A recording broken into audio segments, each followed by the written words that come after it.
Recently দেখছি যে শুক্রবার রাত্রেবেলা থেকে আমি আনন্দ পাই যে আমার দুদিন ছুটি আছে, আর তারপর মনে হয় আমি দুবার জোরে জোরে নিঃশ্বাস নিই আর আমার উইকেন্ডটা শেষ হয়ে যায়। আশিসের এসব আচরণ থেকে তোমরা হেসে ফেলো না, আমি জানি মানে ও কি করতে চাইছে সেটা আমিও বুঝতে পারছিলাম না প্রথমে। আমি যখনই কিছু একটা করি ও মনের আনন্দে চলে আসে রাফাতে রাফাতে আমাকে বিরক্ত করতে।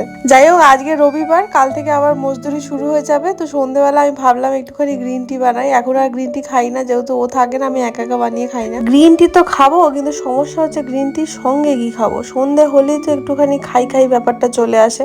তো আজকে ভাবলাম যে একটু রোস্টেড চানা বার করি, আর সঙ্গে আমার কাছে একটু মেরি বিস্কুট রয়েছে।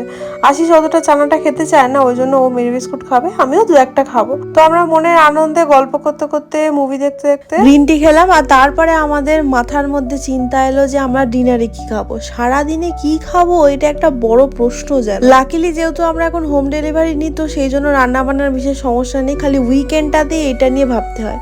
আজকে তাই ভেবেছি যে একটু চিলি পনির বানাবো। আমার বর আবার চিলি পনির খেতে খুব ভালোবাসে।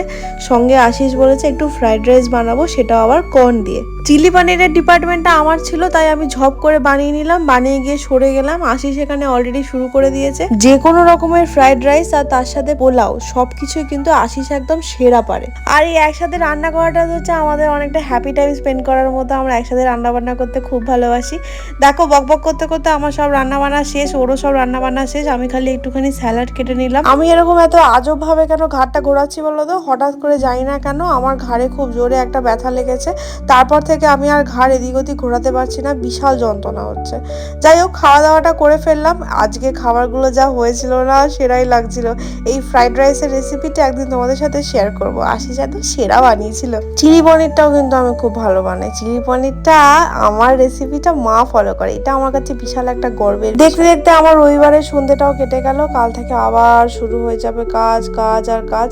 যাই হোক, আমি চিয়া সিডটা খেয়ে নিই। তোমরা আরো মিনি ব্লগের জন্য অবশ্যই সাবস্ক্রাইব করে দিও আর লাইক করতে ভুলো না কিন্তু। টাটা, আবার দেখা হবে।